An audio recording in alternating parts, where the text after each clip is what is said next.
एक चिड़िया ने बताया कि यह 3 बातें जीवन में याद रखने पर कभी औलाद पर संकट नहीं आता, धन की हानि नहीं होती और अपनों से कभी धोखा नहीं मिल सकता। तो दोस्तों, इस कहानी को ध्यान से सुने और समझे। तो चलिए कथा शुरू करते हैं। लेकिन आगे बढ़ने से पहले आपको बता दें कि गरुड़ पुराण में कहा गया है कि कथा हो या सीख, अगर बीच में छोड़ दिया जाता है तो वह पाप की श्रेणी में आता है। तो आपसे निवेदन है कि वीडियो को अंत तक पूरा देखें, और अगर आप एक सनातनी हैं तो वीडियो को लाइक करके चैनल को सब्सक्राइब जरूर कर लें। तो चलिए कथा शुरू करते हैं। पुराने समय की बात है। टीकमगढ़ राज्य के राजा का एक बेटा हुआ था जिसका नाम था सिद्धार्थ राजकुमार। सिद्धार्थ का एक नियम था, वे अपने साथ एक सेवक को लेकर बेस बदलकर रात में नगर में घूमा करते थे और नगर में घटने वाली समस्त घटनाओं को देखकर उन पर मनन किया करते थे। राजकुमार सिद्धार्थ के पिता बहुत वृद्ध हो चुके थे, इसलिए एक दिन उनकी मृत्यु हो जाती है। उसके बाद राजकुमार सिद्धार्थ को ही वहां का राजा बनाया जाता है। राजा बनने के बाद भी राजकुमार ने अपने नगर में घूमना बंद नहीं किया। हाँ, इतना जरूर था, पहले उनके साथ एक सेवक रहता था, अब वे अपने साथ एक मंत्री को रखते थे। एक दिन राजकुमार सिद्धार्थ और उनके मंत्री बेस बदलकर नगर में घूम रहे थे। जब वे एक गली से होकर गुजर रहे थे तो उन्हें घर के अंदर से कुछ स्त्रियों के बोलने बतला की आवाज आती है। राजा और मंत्री दरवाजे से सटकर खड़े हो जाते हैं और अंदर झांक कर देखते हैं तो उन्होंने देखा कि 3 सुंदर सुंदर युवतियां आपस में बात कर रही थीं। बातों से लग रहा था वे तीनों आपस में बहने बहने हैं। वे तीनों अपनी अपनी पसंद के बारे में बातचीत कर रही थीं। बड़ी बहन कहती है, बहनों, मुझे तो स्वादिष्ट भोजन खाने का बड़ा शौक है। मैं तो अपना विवाह किसी राजा के रसोइये से कराऊंगा, दिष्ट भोजन खाने को मिलता रहे। तब मझली वाली कहती है, हे बहनों, मैं तो अपना विवाह किसी राजा के बड़े अधिकारी से करना चाहती हूँ। अगर मेरा विवाह राजा के मंत्री से हो जाए, सेनापति से हो जाए या कोतवाल से हो जाए तो मैं अपने आप को बहुत धन्य समझूंगी। छोटी बहन उनकी बातें सुनकर चुपचाप बैठी रही। तब उन दोनों बहनों ने अपनी छोटी बहन से पूछा कि बहन, तुम चुपचाप कैसी बैठी हो, तुम भी अपनी पसंद बताओ। तो छोटी बहन कहने लगी, बहना आओ, मेरा काम नौकर चाकर से नहीं चलेगा। मैं तो अपना विवाह राजा से करूंगी ताकि तुम दोनों के पतियों पर मैं हुक्म चला सकूं। और मैं इतना चाहती हूं कि राजा से मेरे एक ऐसा बेटा पैदा हो जो हंसे तो फूल झड़े, रोए तो आंखों से मोती टपके, जिसके एक ओर के केस सोने के हो तो दूसरी ओर के चांदी के। बस ऐसा मेरा सपना है। छोटी बहन की बात सुनकर वे दोनों बहनें ठट्ठ मारकर हंसने लगी और कहने लगी, बहन, तू तो हमेशा पागलों की तरह बात करती है। तीनों बहनों की बातचीत राजा और मंत्री द्वार पर खड़े सो रहे थे। तीनों की बात सुनकर राजा को बड़ा आश्चर्य होता है। राजा ने मंत्री से कहा, मंत्री जी, इस घर को अच्छी तरह से पहचान लो और कल सुबह इन तीनों बहनों को दरबार में बुलवा, मुझे इनसे कुछ पूछना है। मित्रों, राजा की आज्ञा का पालन हुआ। अगले दिन मंत्री ने तीनों बहनों को राजा के दरबार में बुला लिया। राजा ने देखा कि उन तीनों में से जो सबसे छोटी बहन थी, जो कह रही थी कि मैं राजा से ब्याह करूंगी, वह बहुत सुंदर थी। राजा उसकी सुंदरता पर मुग्ध हो जाता है। उसके बाद राजा ने उन तीनों से पूछा कि कल रात आप अपने घर में क्या बात कर रही थीं? सच सच बताना, तुम तीनों की बातचीत कल मैंने अपने कानों से सुनी थी। अगर तुमने गलत बोलने की कोशिश की तो तुम्हें राजकीय दंड दिया जाए। अब वे बातें तो उन स्त्रियों के बीच की बातें थीं, उन्हें भला वे राजा के सामने कैसे जाहिर करती। राजा ने जब उस रात की बातों के बारे में पूछा तो वे तीनों शर्मा गई। लज्जा के कारण उनकी जुबान बंद हो गई। राजा के पूछने पर उन्होंने कहा कि हमें कुछ याद नहीं है कि हमने क्या कहा था। राजा ने कहा, आप सब कुछ छोड़कर हमें फिर से वही बातें बताइए और हम तुम्हारी इच्छाओं को पूरा करने का प्रयास करेंगे। इस प्रकार मजबूर होकर के उन तीनों ने रात में हुई बातचीत को राजा के सामने कह सुनाया। तीनों की बातें सुनकर राजा बहुत प्रसन्न हुआ। उसने तुरंत अपने रसोइयों को दरबार में बुलाया और इन तीनों में से जो बड़ी बहन थी उसका हाथ उस रसोइये के हाथ में दे दिया और कहा, रसोइये से आज से यह तुम्हारी पत्नी है और आज से तुम्हारा यह धर्म है कि तुम इसे स्वादिष्ट भोजन बनाकर खिलाओगे। उसके बाद राजा ने अपना एक मंत्री बुलाया और मझली बहन का हाथ उसके हाथ में दे दिया। छोटी वाली से कहा कि तुम्हारी यह इच्छा थी कि तुम्हारा विवाह किसी राजा से हो, सो मैं यहाँ का राजा हूँ, तुम्हें मैं अपनी पत्नी के रूप में स्वीकार करता हूँ। यह सुनकर के छोटी बहन बहुत प्रसन्न हुई। राजा ने आदेश कर दिया कि अभी इसी समय मेरे विवाह की तैयारी शुरू की जाए। राजा तो उठकर चला गया। उसके बाद राजा के जितने भी कर्मचारी थे वे सब शादी की तैयारी में जुट जाते हैं। उधर उन तीनों बहनों के विवाह की तैयारी होने लगी। छोटी बहन का विवाह बड़ी धूमधाम के साथ वहां के राजा से हो गया। बड़ी वाली का विवाह साई रसोइये से हो गया और बीच वाली का विवाह वहां के एक मंत्री से हो जाता है। तीनों बहनें अपने अपने पतियों के पास रहने लगी। छोटी बहन को रानी बनाकर राजा के महलों में पहुंचा दिया गया। मित्रों, यह देखकर उन दोनों बहनों को छोटी वाली रानी के भाग्य से जलन होने लगी। वे दोनों जब इकट्ठी होती थीं तो इस तरह सोचती थी कि हे बहन, छोटी वाली तो सचमुच रानी बन गई और हम अपनी इच्छा का बर पाकर भी उसकी नौकरानी बनकर रह गई है। हमारी छोटी बहन इतनी कौन सी हूर की परी है जो उसको राजा ने अपनी रानी बना लिया। मझली वाली कहने लगी, बहन, बुरा तो मुझे भी लग रहा है, राजा ने उसमें ऐसा क्या देख लिया जो उससे शादी कर ली। कही हुई बातों का क्या है, आदमी हर तरह की बातें सोचता है और करता है। मेरी समय से तो छोटी वाली नहीं बल्कि तुम रानी बनने के योग्य थी। वड़ी ने कहा, मुझे भी यह देखकर आश्चर्य होता है कि राजा की अक्ल पर क्या पत्थर पड़ गए थे जो उसे पसंद कर लिया। उससे तो तुम 100 गुना अच्छी थी मित्रों। इस प्रकार वे दोनों बहनें एक दूसरे को कोसने लगी और एक दूसरे की बुराई करके अपने दिल को तसल्ली देने लगी। लेकिन कई बार डर इतनी प्रबल हो जाती थी कि मन में विचार आता था कि बहन हम उसकी बड़ी बहन होकर भी उसके नौकर चाकर की पत्नी है और वह हमसे छोटा होकर भी हम पर हुक्म बजाती है। हम और हमारे पति उसके एक इशारे पर नाचने लगते हैं। इस तरह की बातें कर करके दोनों दिन रात अपनी छाती को जलाती रहती थी। कई बार सोचती थीं कि उसे खत्म कर दिया जाए या राजा की नज़रों में उसे गिरा दिया जाए, तभी हमारे मन को शांति मिलेगी। वे दिन रात इसी उपाय में लगी रहती थीं। वे जब भी अपनी बहन से मिलने जाती थीं तो अपनी हैसियत का ख्याल नहीं करती थी, बल्कि वह अपनी बहनों से इस तरह मिलती थी कि उन्हें ऐसा न लगे कि वह उसे नीचा दिखा रही है। लेकिन छोटी बहन अपनी दोनों बहनों से बहुत प्रेम करती थी। सभी लोग जानते थे कि दोनों नौकरों की पत्नियां हैं और उसकी बहन रानी है। मित्रों, कुछ महीनों के बाद रानी को गर्भ ठहर जाता है। यह खबर पाकर राजा को बड़ी खुशी होती है। इधर छोटी वाली बहन से मिलने में दोनों बहनें भी पहुंच जाती हैं और कहती हैं, बहन, इस बात की बड़ी खुशी हुई है कि तुम मां बनने वाली हो। अब तो हम दोनों बहनें ही बच्चे के जन्म तक तुम्हारी देखभाल करेंगे। रानी ने कहा, इससे अच्छी बात हमारे लिए और क्या हो सकती है। तुम मेरी बड़ी बहनें हो, मेरी माँ के समान हो। तुमसे बढ़कर भला मेरी देखभाल कौन कर सकता है। तुम अपने पतियों के द्वारा यह आवेदन राजा के सामने पेश कर दो। आशा है कि वे इसे स्वीकार कर लेंगे। मित्रों, उन्होंने अपने पतियों के द्वारा राजा से आवेदन किया। राजा ने कहा, ठीक है, यह बात हम रानी से पूछकर ही आपको बताएंगे। राजा ने अपनी रानी से पूछा तो वो खुशी खुशी तैयार हो गए। अब तो राजा ने उन दोनों बहनों के लिए रानी के पास रहने और उसकी देख रेख करने की अनुमति दे दी। वे दोनों बहनें रानी के पास महल के अंदर रहने लगी। अब उन्हें अपनी दुष्टता का प्रदर्शन करने का पूरा मौका मिल गया था। इधर जब रानी के बच्चे का जन्म होने का समय आता है तो उन्होंने सारी दास दसियों को वहां से हटा दिया। इधर रानी ने एक बहुत ही सुंदर पुत्र को जन्म दिया। पुत्र को देखकर उन दोनों बहनों की जलन और भी चौगुनी हो गई। चुपचाप उन दोनों ने उस बच्चे को महल के बाहर ले जाकर एक कंबल में लपेटकर एक लकड़ी के संदूक में रखकर नदी में बहा दिया और वहां से एक मरा हुआ कुत्ते का बच्चा उठाकर रानी के पास लाकर रख देती है और महल की सभी दास दसियों को बताया कि रानी ने एक मरे हुए कुत्ते के बच्चे को जन्म दिया है। ये बात सुनकर सभी हैरान रह जाते हैं। इधर राजा को जब यह मालूम हुआ तो वह भी क्रोध से लाल पीला हो जाता है। राजा कहने लगा कि ऐसी स्त्री का मैं क्या करूंगा जो कुत्ते के बच्चों को जन्म देने वाली है। मैं तो इस रानी को मरवा दूंगा। राजा को ऐसा कहता देखकर मंत्री ने उसे समझा बुझाकर शांत किया। इधर वो संदूक नहर में बहता हुआ जाने लगा। नहर जो थी वो राजा के बगीचे से होकर जाती थी। बगीचे की रखवाली के लिए जो सिपाही नियुक्त किया गया था, उस सिपाही का घर भी नहर के किनारे बना हुआ था। उसने नहर में जाते हुए एक लकड़ी के संदूक को देखा तो उसे निकाल लिया। उस संदूक को खोल कर देखा, उसमें एक अत्यंत सुंदर तेजवान बालक लेटा हुआ था। बालक को देखकर सिपाही बड़ा हैरान होता है कि इस बालक को नहर में भला किसने छोड़ दिया है। उस सिपाही ने ज्यादा सोच विचार नहीं किया कि बच्चा नहर में किसने डाला है, क्यों डाला है। उसके भी कोई संतान नहीं थी, इसलिए वह उस बच्चे को उठाकर अपनी पत्नी के पास ले आया और बोला, भाग्यवान, आज हमें भगवान ने एक बच्चा दिया है। बच्चे को पाकर उसकी पत्नी भी बड़ी खुश हो जाती है। उस दिन के बाद बिना किसी से चर्चा किए उस सिपाही की पत्नी उस बच्चे का पालन पोषण करने लगती है। धीरे धीरे 1 वर्ष बीत जाता है। उधर दूसरे वर्ष रानी ने फिर एक और पुत्र को जन्म दिया। इस बार भी उसकी बहनों ने उसी तरह की दुष्टता करके बच्चे को बाहर ले जाकर नहर में फेंक दिया और रानी के पास एक मरी हुई बिल्ली का बच्चा लाकर रख दिया। बिल्ली को देखकर राजा का क्रोध सासवा छूने लगता है। पूरे राज्य महल में फिर से मातम छा जाता है। राजा इस बार रानी को मार देना चाहता था। राजा को अत्यंत क्रोध देखकर मंत्री ने फिर उसे समझाया और रानी को मारने से बचा लिया।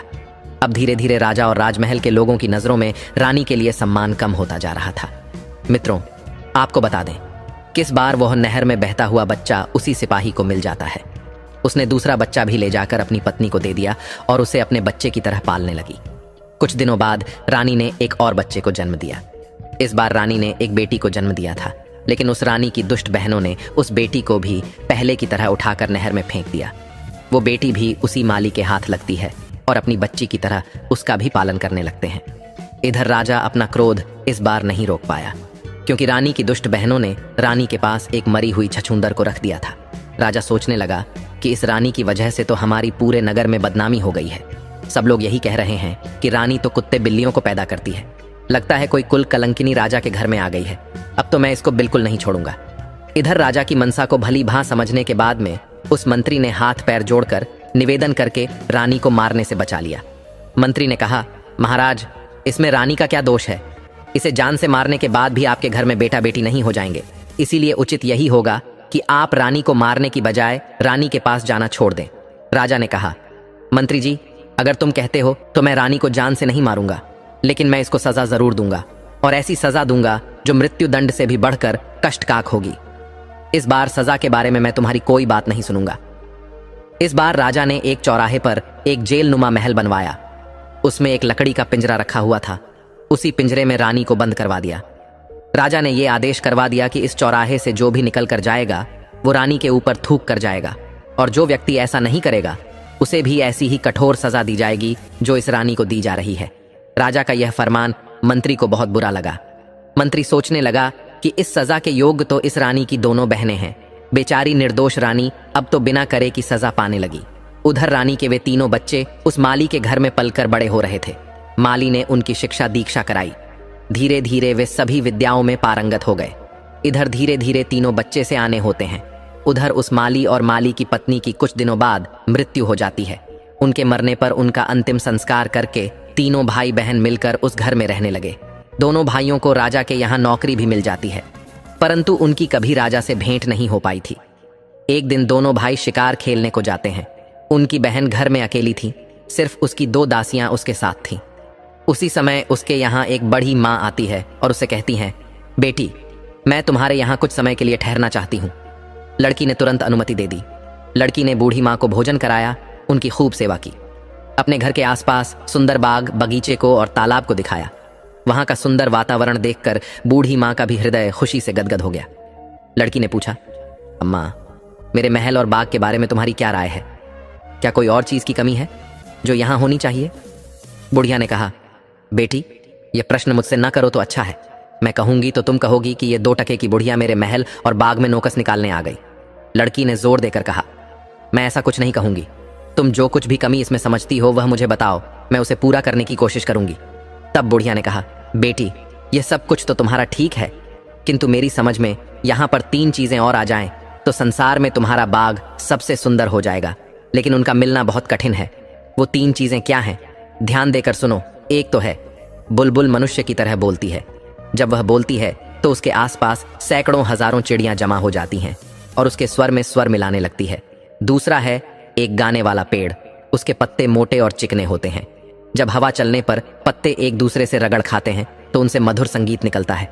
उस संगीत को हर कोई सुनने वाला मुग्ध हो जाता है। और तीसरी वस्तु है वो सुनहरा पानी। उसकी एक बूंद किसी बर्तन में रख दी जाए तो बर्तन अपने आप भर जाता है, और फिर उसमें से एक फव्वारा सा निकलता है जो कभी नहीं रुकता, क्योंकि वह पानी लौटकर उसी बर्तन में गिरता रहता है। बुढ़िया की बात सुनकर लड़की कहने लगी, अम्मा, अगर तुम्हें इन चीजों के बारे में इतने विस्तार से पता है तो तुम यह भी जानती होगी कि यह वस्तुएं कहाँ मिलती हैं। मुझे बताओ, मैं उनकी प्राप्ति का प्रयत्न करूंगी।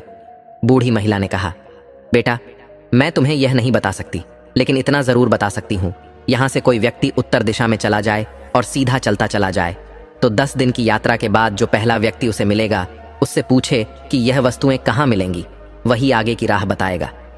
अच्छा बेटी, बुढ़िया कहने लगी, मुझे काफी देर हो गई है, अब मैं चलती हूँ। बुढ़िया को क्या मालूम था कि वह लड़की इतनी साहसी लड़की है कि खुद इन चीजों की तलाश में निकल पड़ेगी। इसलिए उसने विस्तार से वो सब कुछ बता दिया था जो उसे मालूम था। लड़की ने उसकी बताई हुई एक एक बात याद कर ली। इधर दोनों लड़के जब शिकार से लौट कर आते हैं तो अपनी बहन को उदास बैठा हुआ देखते हैं। उन्होंने पूछा, बहन, क्या बात है? आज तुम्हारी तबीयत खराब है क्या, या कोई बात तुम्हारी मर्जी के खिलाफ हो गई है? लड़की ने सिर झुकाकर कहा, नहीं भाई, ऐसी कोई बात नहीं है। भाइयों ने कहा, ये तो तुम झूठ बोल रही हो, कुछ ऐसा तो जरूर हुआ है जो तुम्हें दुख दे रहा है। अगर तुम नहीं बताओगी तो हम तुम्हारे पास से उठकर नहीं जाएंगे। तब लड़की ने देखा कि दोनों भाई बात जानने के लिए अड़े खड़े हैं, तो उसने कहा, मैं तुम्हें इसलिए नहीं बताना चाहती हूं कि जो मैं कहूंगी उसे सुनकर तुम चिंता में और कष्ट में पड़ जाओगे। खैर, जब तुम जिद कर रहे हो तो मैं बता देती हूं। हमारे पिता ने यह महल हमारे लिए बनवाया था और अपनी समझ शेष में सुंदरता और सजावट की कोई चीज की कमी नहीं रखी थी, लेकिन अभी भी इसमें कुछ कमियां हैं। किंतु आज मुझे 3 चीजों के बारे में मालूम हुआ है। अगर वे 3 चीजें इस बाग में आ जाएं तो हमारा महल अद्वितीय सुंदर हो जाएगा। दोनों राजकुमार ने पूछा, बहन, वे ऐसी कौन सी चीजें हैं, हमें शीघ्र बताओ। तब लड़की कहती है, भाइयों, एक तो उम्दा किस्म की बुलबुल जो बोलने वाली हो, जिसका गाना सुनकर हजारों पक्षी इकट्ठे होकर उसके स्वर में स्वर मिलाने लगते हो। दूसरा है गाने वाला पेड़, जिसके पत्तों से पत्ते रगड़ खाकर संगीत निकलता हो। और तीसरा है सुनहरा पानी, जिसकी एक बूंद से ही कभी खत्म ना होने वाला फुबारा बन जाता हो। मैं इसी चिंता में हूं कि इन्हें कैसे प्राप्त करूं। दोनों राजकुमारों ने पूछा, बहन, अगर तुम हमें यह बता दो कि ये तीनों चीजें कहां और किस दिशा में मिले तो हम तुम्हें ढूंढ कर लाकर देने का प्रयास करेंगे। मित्रों, इस प्रकार अगले दिन उनमें से जो बड़ा राजकुमार था वह अस्त्र शस्त्र लेकर घोड़े पर बैठकर वह तीनों चीजें लेने के लिए चल देता है। तो लड़की रोने लगती है और कहने लगी, भैया, मैं कितनी दुष्ट हूं जो अपने शौक के लिए तुम्हें मुसीबत में फंसा रही हूं। मैं अपनी मांग वापस लेती हूं, अब कभी भी इन चीजों का जिक्र नहीं करूंगी, तुम मत जाओ। तब बड़े राजकुमार ने कहा, बहन, एक बार कमर कसकर मैं पीछे नहीं हटता। अगर मैं नहीं जाऊंगा तो हमेशा मेरे दिल में यह बात खटकती रहेगी कि मैं कायर हूं। मित्रों, राजकुमार ने अपनी बहन को एक खंजर दे दिया और कहा कि जब तक यह खंजर ठीक है मैं सकुशल हूं, लेकिन अगर इसमें से खून की बूंदें टपकने लगे तो समझ लेना मैं जीवित नहीं हूं। यह सुनकर के वे दोनों बहन भाई उदास होते हुए कहने लगे, भाई, तुम ऐसी खतरनाक यात्रा पर मत जाओ। लेकिन बड़े राजकुमार ने एक भी नहीं सुनी। उसने फौरन घोड़ा दौड़ा दिया और सीधी उत्तर दिशा की ओर चलता चला गया। चलते चलते 20 दिन का सफर तय कर लिया। तभी उसे एक अजीब सा दृश्य दिखाई दिया। उसने देखा कि एक झोपड़ी सी बनी हुई थी। उसके बाहर एक बूढ़ा आदमी बैठा हुआ था। उसके बाल बर्फ की तरह सफेद थे।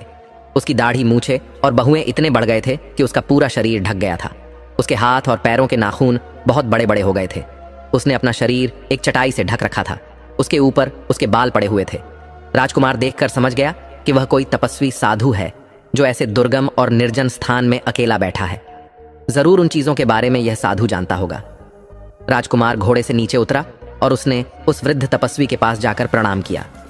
तपस्वी ने प्रत्युत्तर में कुछ कहा, लेकिन उनकी आवाज राजकुमार को समझ में नहीं आई, क्योंकि तपस्वी बालों से पूरी तरह ढके हुए थे। राजकुमार ने फौरन अपनी जेब से एक छोटी सी कैंची निकाली और कहा, तपस्वी महाराज, आपके बालों की वजह से आपकी आवाज मेरे समझ में नहीं आ रही है। यदि आप आज्ञा दें तो मैं आपकी दाढ़ी, मूछ और बालों को काट दूं। तपस्वी ने इशारे से कह दिया। हाँ, राजकुमार ने उनके सारे बाल काट दिए। अब तो साधु का चेहरा बिल्कुल बदल गया था। राजकुमार ने कहा, तपस्वी, यदि मेरे पास दर्पण होता तो मैं आपको जरूर दिखाता कि बालों के कटने के बाद आप बूढ़े से जवान हो गए हो। राजकुमार की ऐसी बातें सुनकर तपस्वी मुस्कुराया और बोला, बेटा, मैं तुम्हारी सेवा से प्रसन्न हूं। अब बताओ, इतनी दूर किस लिए आए हो? मैं तुम्हारी क्या मदद कर सकता हूं?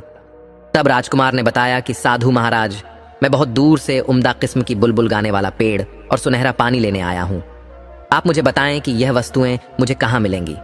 राजकुमार की बात सुनकर साधु चुप हो गया। राजकुमार ने पूछा, महाराज, आप चुप कैसे हो गए? कृपया कुछ तो बताइए। यदि नहीं पता है तो आप मना कर दो। तब तपस्वी ने कहा, पुत्र, मुझे पता तो है, लेकिन मैं तुम्हें इसलिए नहीं बताना चाहता कि तुम्हारी सेवा के बदले मैं तुम्हें मुसीबत में डालना नहीं चाहता। वहां का मार्ग बड़ा कठिन है। सैकड़ों लोग वहां गए, लेकिन कोई लौट कर नहीं आया। इसीलिए मैं तुमसे कहता हूं, जहां से आए हो वहां वापस चले जाओ। राजकुमार ने कहा, बूढ़े बाबा, मैं जाने के लिए नहीं आया हूं। मुझे अपना कार्य पूरा करना है। मैंने अपनी बहन को वचन दिया है। इसमें चाहे मेरी जान ही क्यों ना चली जाए। तुम मुझे वहां तक पहुंचाने का रास्ता बता दो, बाकी मैं देख लूंगा। तुम मेरे युद्ध कौशल पर विश्वास करो। तपस्वी ने कहा, बेटे, यही तो मुश्किल है कि तुम्हें युद्ध कौशल दिखाने का अवसर ही नहीं मिलेगा। तुम्हें जो जो शत्रु मिलेंगे वे सामने से मुकाबला नहीं करते हैं, बल्कि छुपे तौर पर वार करते हैं। राजकुमार ने कहा, मैं छुपे तौर पर वार करने वालों से भी निबट अच्छी तरह से जानता हूं। आप मुझे वहां जाने वाला रास्ता बता दीजिए। बस मित्रों, तपस्वी ने उसे बहुत समझाया, लेकिन राजकुमार ने अपनी जिद नहीं छोड़ी। तब तपस्वी ने अपने झोले में से एक गेंद निकाली और कहा, मुझे तुम्हारे जीवन का बहुत अफसोस हो रहा है, लेकिन तुमने जिद पकड़ ली है तो अपना भला बुरा तुम स्वयं ही जानो। तुम घोड़े पर सवार होकर के इधर को जाओ और उस गेंद को भूमि पर गिरा दो। यह गेंद खुद ही लुढ़क लगेगी और तुम के पीछे पीछे चले जाना। जब तक ये लुढ़क रहे तब तक तुम चलते रहना। एक पहाड़ के नीचे जाकर यह गेंद रुक जाएगी। वही एक पेड़ से तुम घोड़े को बांध देना और फिर आगे पहाड़ पर चढ़ने लगना। तुम्हारे दोनों ओर काले पत्थर दिखाई देंगे। तुम उन पर ध्यान मत देना। इस दौरान तुम्हें पीछे से कई आवाजें सुनाई देंगी। तुम्हें कुछ धमकियां, कुछ गालियां सुनाई देंगी। तुम उन्हें अनसुना कर देना। अगर तुमने एक बार भी डर कर पीछे की ओर देखा तो तुम और तुम्हारा घोड़ा दोनों काले पत्थर के रूप में बन जाएंगे। वहां पड़े हुए काले पत्थर वही सब लोग हैं जो इन्हीं चीजों को लेने के लिए गए थे और पीछे लौटकर देखने के कारण वहां पत्थर बन गए। अगर तुम कुशलतापूर्वक पहाड़ की चोटी पर पहुंच गए तो वहां एक वृक्ष पर टंगा हुआ पिंजरा मिलेगा जिसमें गाने वाली चिड़िया मौजूद होगी। उस चिड़िया की बातों से तुम्हें डरना नहीं है, बल्कि उससे तुम उस गाने वाले पेड़ और सुनहरे पानी का पता पूछना। वो चिड़िया तुम्हें बताएगी कि यह चीजें कहाँ मिलेगी। इन सब चीजों को पाने बाद तुम्हारी राह में कोई खतरा नहीं रहेगा। बेटे, मैंने यह सब तो तुम्हें जरूर बता दिया, लेकिन अब भी मैं यही कहता हूं कि तुम वापस लौट जाओ। मैं साफ साफ देख रहा हूं तुम वहां तक नहीं पहुंच पाओगे। उससे पहले ही काला पत्थर बनकर रह जाओगे। राजकुमार आगे के लिए चल देता है। तपस्वी ने वो गेंद लड़का दी। गेंद लुढ़कते लुढ़कते उसी पहाड़ी की तलहटी में जाकर रुक गई। वहां से ऊपर जाने के लिए एक बड़ा ही सखरा रास्ता था। राजकुमार ने घोड़े को वहीं बांध दिया और पहाड़ पर चढ़ने लगा। कुछ दूर आगे जाने पर उसे बड़े बड़े काले काले पत्थर दिखाई दिए। उन पत्थरों के बीच 5 कदम ही आगे बढ़ा होगा, तभी पीछे से कुछ आवाजें आनी शुरू हो जाती हैं। वे आवाजें उस राजकुमार को धमका रही थी। कोई आवाज कह रही थी, कौन है बेवकूफ जो आगे जा रहा है। कोई आवाज कहती थी, पकड़ो इसे। कोई कहती थी, यह कितना बड़ा दुष्ट है, इसे पकड़कर मार डालो। कोई उस पर चीखती थी, कोई चिल्लाती थी, कोई कहती थी, इसे घेर लो, जरूर ये उस चिड़िया को चुराने आया है। राजकुमार ने उन आवाजों की उपेक्षा की और तेजी से आगे के लिए बढ़ने लगा। लेकिन वह जितना आगे बढ़ रहा था उतनी ही आवाज तेज होती जा रही थी। उसके कानों के पर्दे फटने लगे। दिमाग सुन्न हो गया। तपस्वी ने उसे जो बताया था वो उसके दिमाग से निकल गया और एक बार वो मुड़कर पीछे देखने लगा। जैसे ही उसने पीछे देखा तो वो घोड़ा और राजकुमार दोनों काले पत्थर के बन जाते हैं। इधर अपनी बहन को राजकुमार जो खंजर देकर गया था कि मेरी मृत्यु होने पर इस खंजर से खून टपकने लगेगा। राजकुमारी उस खंजर को रोजाना म्यान से निकाल कर देखती थी, लेकिन उधर जैसे ही राजकुमार काला पत्थर बना वैसे ही उसे खंजर से खून टपकने लगा। यह देखकर राजकुमारी जोर जोर से रोने लगी। सिर पटक पटक कर कहने लगी, हाय भैया, मेरी नादानी से तुम्हारी जान चली गई। न जाने किस मनहूस घड़ी में वो कमबख्त बुढ़िया यहाँ आई थी। वो ना यहाँ आती और ना मैं इस झंझट में पड़ती। मैंने उसके साथ अच्छा व्यवहार किया, लेकिन उसने मुझे लालच में डाल दिया। हे भगवान, तू मेरे भैया को जिंदा घर लौटा दे, चाहे मेरी मौत भेज दे। भैया ना रहे तो मैं चिड़िया और पेड़ और उस पानी का क्या करूंगी। मुझे कुछ नहीं चाहिए, मुझे सिर्फ मेरा भाई चाहिए। लड़की को रोता देखकर उसका दूसरा भाई भी रोने लगता है और कहने लगा, बहन, अब रोने धोने से कोई फायदा नहीं। मैं जो कहता हूं तुम वो करो। मैं पता लगाऊंगा कि भैया किस प्राकृतिक कारण से मरे या किसी शत्रु ने उन्हें घेर कर मारा है। किसी ने उन्हें मारा होगा तो मैं उसे जिंदा नहीं छोड़ूंगा। भैया की मौत का बदला जरूर लूंगा। बहन ने अपने उस दूसरे भाई को बहुत समझाया और उसे रोकने का प्रयास किया, मगर वह भी नहीं रुका। बहन बोली, मैंने एक भाई तो खो दिया है, दूसरे को मौत के मुंह में नहीं जाने दूंगी। बड़े भैया तुमसे कोई कम बहादुर नहीं था, लेकिन फिर भी वो मुसीबत में पड़ गए। वो तो मुझे अपनी कुशलता का हाल जानने के लिए खंजर भी देकर गए थे। तुम्हारा हाल मुझे कैसे पता चलेगा। तब दूसरे राजकुमार ने अपनी बहन को एक मोतियों की माला दी। उसने कहा, देखो बहन, इस माला के सारे मोती अलग अलग हैं। जिस दिन इनके मोती एक दूसरे से चिपक जाएंगे तो समझ लेना कि मैं दुनिया में नहीं हूं। ऐसा कहकर के दूसरा राजकुमार भी घोड़े पर बैठ करके चल देता है और 20 दिन की यात्रा करके वो उन्हीं आर्षि के पास पहुंच जाता है। आर्षि को प्रणाम करके उसने पूछा कि आप मुझे बता सकते हैं कि बोलने वाली चिड़िया और गाने वाला पेड़ और सुनहरा पानी कहाँ मिलेगा। तपस्वी ने कहा, बेटा, वो राह तो बड़ी खतरनाक है। तुम वहां जाने की बात छोड़ दो और